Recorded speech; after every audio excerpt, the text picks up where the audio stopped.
Junction law के भी नाम से जाना जाता है। केसीएल यानी कि किरचॉफ करंट लॉ। और जंक्शन का मतलब, जंक्शन मतलब जहाँ पर सारी चीजें मिलती है, नहीं जैसे ट्रेन वेन के जंक्शन होते हैं, चौराहा है जंक्शन है, जहाँ पर बहुत सारी चीजें एक जगह पर मिल रही है, जंक्शन कहलाता है। तो किरचॉफ का फर्स्ट लॉ क्या है? किरचॉफ का फर्स्ट लॉ है किसी बिंदु पर मिलने वाली धाराओं का बीच, हाँ किसी पॉइंट पर मिलने वाली सारी करंट का, ठीक है, करंट का बीजगणितीय योग का मतलब है तुम्हारा सिग्मा जोड़ना। हाँ नॉर्मल एडिशन जो होगा वो जीरो होता है, ऐसा ठीक है। होगा क्या कि जैसे मैं बोल रहा हूँ यहाँ पर से आई करंट आ रही है, सुनो अभी आई करंट आ रही है, यहाँ पर I2 गई, तो यहाँ पर कितनी आएगी आप बोलोगे I माइनस I2, ऐसा कुछ है, ठीक है। तो अगर आप इस जंक्शन पे निकालना चाहोगे तो जंक्शन पे क्या आ जाएगी? जीरो। क्यों? क्योंकि इसकी डायरेक्शन ऐसे है, इनकी डायरेक्शन इधर की हो रही है। तो यहाँ पे जंक्शन पे निकालोगे तो I minus I2 minus I minus I, ऐसा कुछ। तो किरचॉफ का फर्स्ट लॉ है किसी जंक्शन पे मिलने वाली सारी करंट, जितनी भी आने जाने वाली करंट का बीजगणितीय योग यानी कि नॉर्मल एडिशन जीरो होता है, फर्स्ट लॉ। अब जंक्शन का लॉ भी कहा जाता है क्योंकि जंक्शन पे ही बोल रहा हूँ मैं, जहाँ पे मिल रही है, ठीक है, हाँ ठीक है, जहाँ पे मिल रही है वहाँ पे बोल रहा हूँ। तो जंक्शन पे करंट क्या होगी? जीरो होगी, सही है। इससे कोई ज़्यादा बहुत खतरनाक चीज़ नहीं है,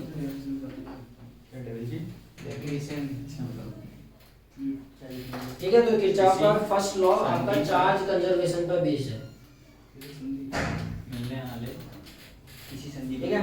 किरचॉफ का फर्स्ट लॉ संधि पर मिलने वाले चार्ज कंजर्वेशन, समस्त धाराओं का बीजगणितीय योग शून्य होता है, चार्ज कंजर्वेशन पर आधारित है। लिखना चाह रहे हो? किसी संधि पर यानी किसी पॉइंट पर मिलने वाली आने जाने वाली करंट, ठीक है, इनकमिंग करंट और आउटगोइंग करंट का जो सम होगा, ठीक है, वो कितना रहेगा? बीजगणितीय योग का मतलब नॉर्मल एडिशन, ठीक है। जैसे डायरेक्शन के हिसाब से प्लस और माइनस लगाओगे, बस नॉर्मल एडिशन। कोई वेक्टर सम नहीं बोल रहा हूँ, ठीक है, क्योंकि आपके पास जो करंट होती है एक स्केलर क्वांटिटी है, नॉर्मल सम होगा यहाँ पर, ठीक। तो ये आ रही है तो इसको प्लस मानोगे, तो ये जा रही है तो इनको माइनस मानोगे, ऐसा कुछ करके भी देख लो। देखो ऐसा कहना चाह रहा हूँ, आई उधर वो गई minus I2 minus I minus is equal to क्या? जीरो होना चाहिए। देख लो आ रहा है नहीं आ रहा? I minus I2 minus I minus minus plus I2, क्या हो जाएगा? I2 से I2 मर गया, I वजह से I मर गया, जीरो। ये तो बोल रहा हूँ किसी जंक्शन पे मिलना नहीं। अब तो जो किरचॉफ का फर्स्ट लॉ है वो किस पे करता है? चार्ज कंजर्वेशन पे। बेसिकली करंट नहीं होती है कंजर्व, कि चार्ज कंजर्वेशन पर ये क्या है? आधारित है। चार्ज कंजर्व रहता है ना, नॉर्मली चार्ज नहीं खत्म होगा, नहीं पैदा किया जा सकता है, ये तो होता है। Charge can neither be created nor be destroyed, ना। तो यहाँ से कुछ चार्ज आया होगा तभी तो करंट बहती है, करंट तभी तो बहती है, और कुछ चार्ज इधर चला गया, कुछ चार्ज इधर चला गया, तो इन दो चार्ज का सम ही तो यहाँ पर वो वाला चार्ज होगा, ये कहना चाह रहा हूँ, ठीक है। तो चार्ज नहीं खत्म होता है, नहीं, ये कौन बताता है? किरचॉफ का first law, charge conservation, clear. उसके बाद आता है किरचॉफ का सेकंड लॉ, देखो Kirchhoff second law, Kirchhoff second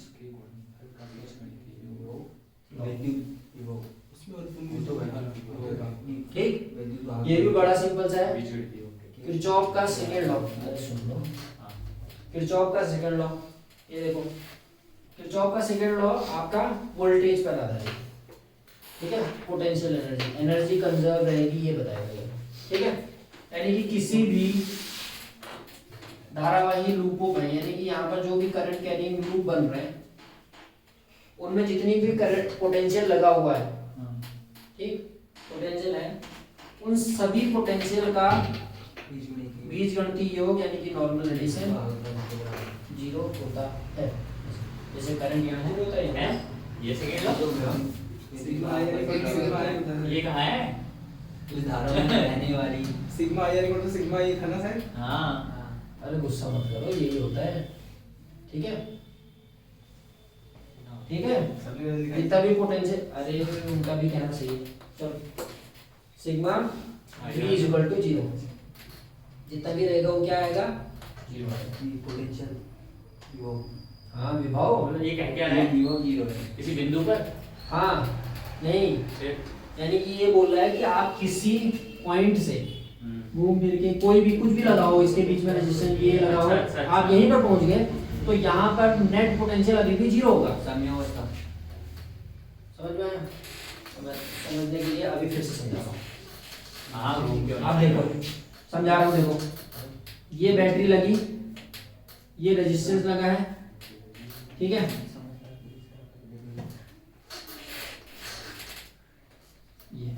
ये आर रेजिस्टेंस है, यहाँ से करंट बह रही है आई, यहाँ से करंट बह रही है आई, इसमें induced EMF, sorry induced EMF है, ठीक है, ईएमएफ इलेक्ट्रो मोटिव फोर्स, ठीक है, विद्युत वाहन पर ई है। तो कहना ये चाह रहा हूँ कि इसमें इसका सम और यहाँ पर भी एक वोल्टेज पैदा हो रहा होगा ना, ये वोल्टेज और ये वोल्टेज, तो यानी कि ई प्लस इसका वोल्टेज क्या होगा अगर इसमें आई करंट बह रही है तो आई आर,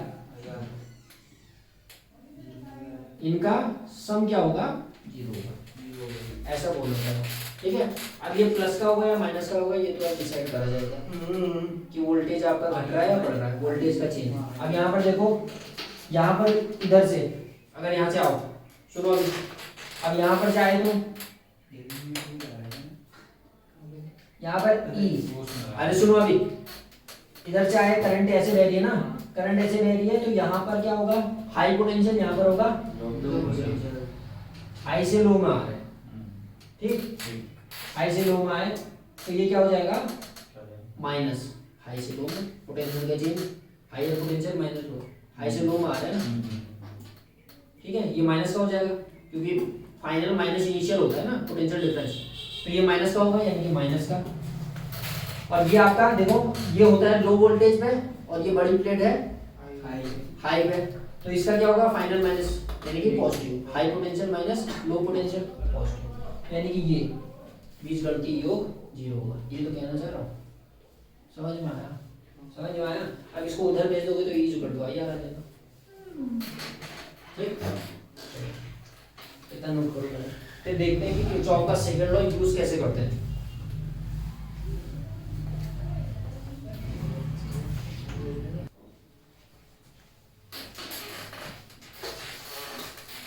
ठीक है, अब करूं, अब how to apply Kirchhoff second law, कैसे हम किरचॉफ का सेकंड लॉ यूज करेंगे। अब ये देखना, फर्स्ट लॉ तो समझ में आ गया, ठीक है, किरचॉफ का सेकंड लॉ कैसे यूज करेंगे ये देखना है। तो किरचॉफ का सेकंड लॉ जो था, जितना भी पोटेंशियल है उस सर्किट में उसका बीजगणितीय योग आपका 0 होगा, ठीक है, नॉर्मल एडिशन 0 होगा। बीजगणितीय योग मतलब पर पॉइंट पता है, बीजगणितीय योग जहां जहां पर है पोटेंशियल पूरे सर्किट में घूम के आओगे, चक्कर मारोगे, ठीक है। अब सबसे पहले आपको क्या करना है, और ध्यान से देखो,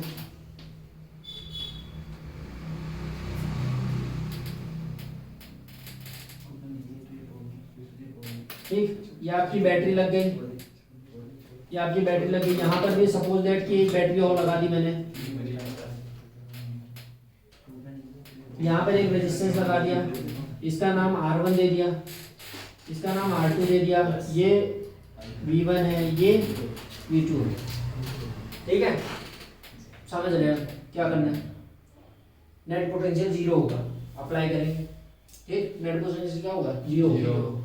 अब चलो स्टार्ट करते हैं, कैसे, इस वाले पोटेंशियल की वजह से करंट की डायरेक्शन ये होगी, इस वाले पोटेंशियल की वजह से करंट की डायरेक्शन ये होगी,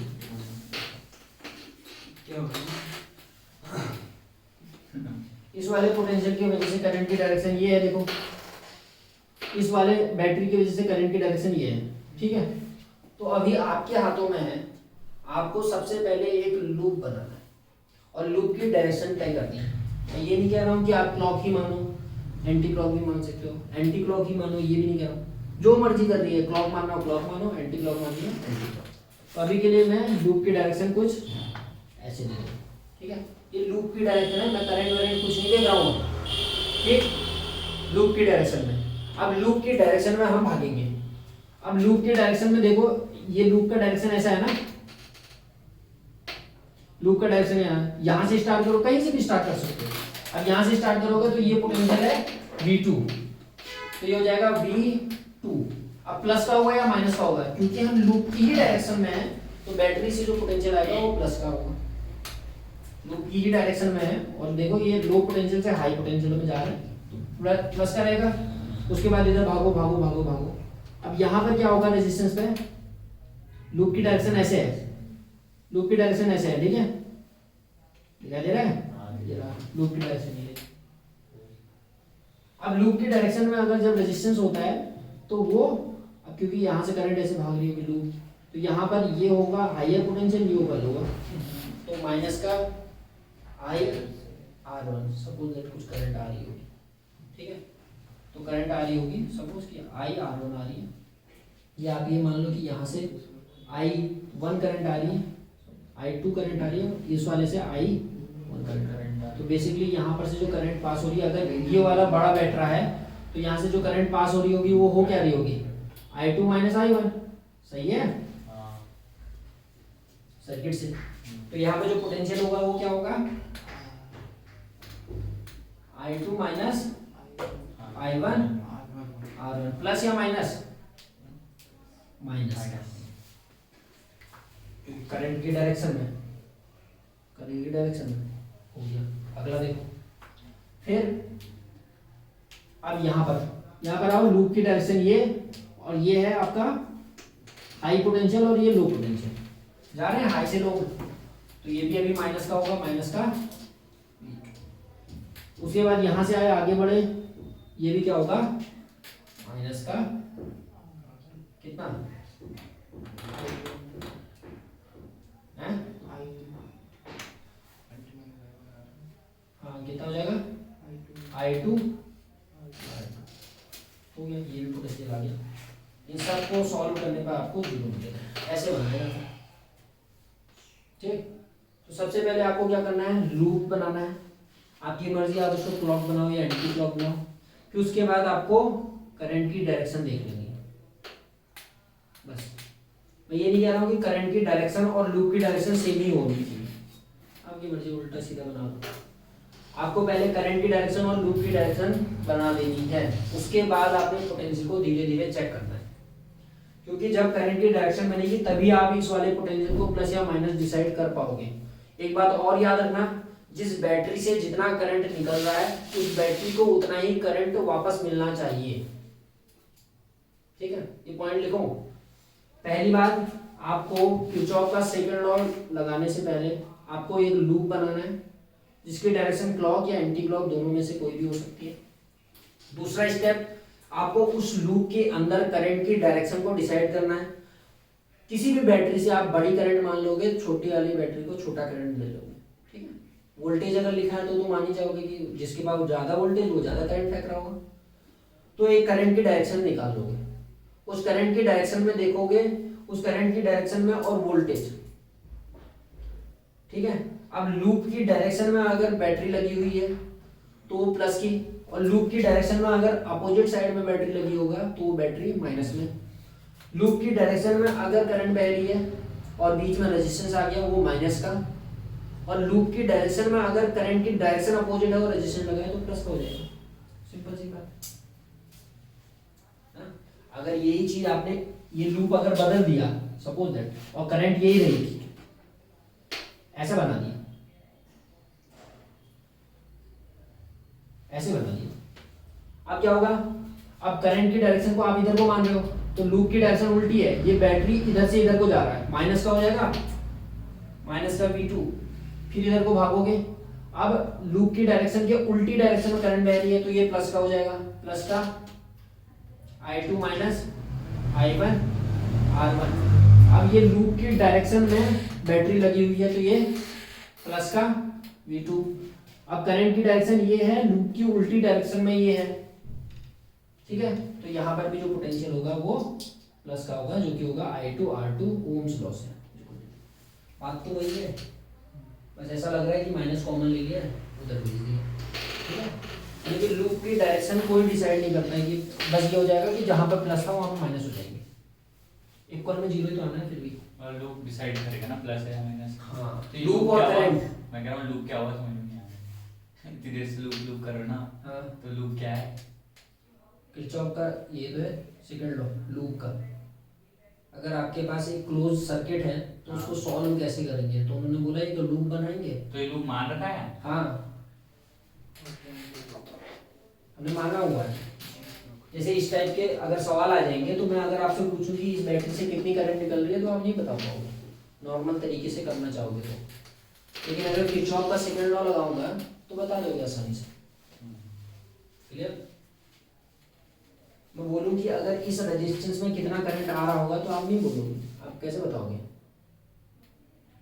समझ में नहीं आएगा। आप पता चल गया होगा कि हाँ भाई इससे भी कुछ करंट आ रही होगी, इससे कुछ करंट आ रही होगी, इसमें तो I2 माइनस I1 आ रही है।